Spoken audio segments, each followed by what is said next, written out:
Well, this is today's catch.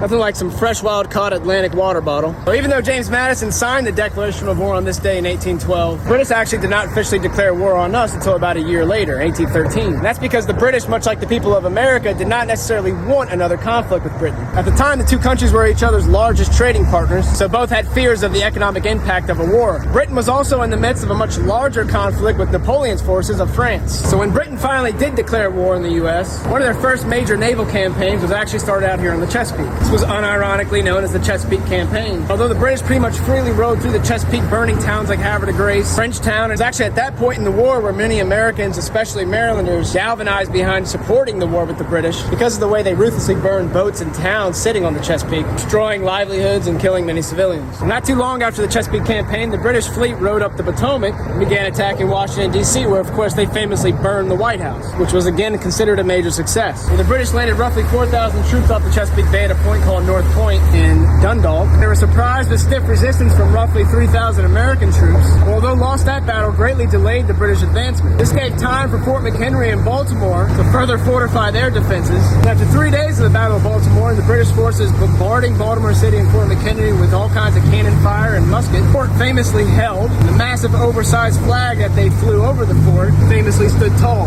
It was that battle and kind of that scene that inspired Francis Scott Key to write the Star-Spangled Banner. And it was that victory at the Battle of Baltimore that kind of propelled U.S. forces towards their overall victory in the War of 1812. Now, today in Baltimore, we're still trying to figure out how to get an overall victory with this battle. We'll let you know if we find one.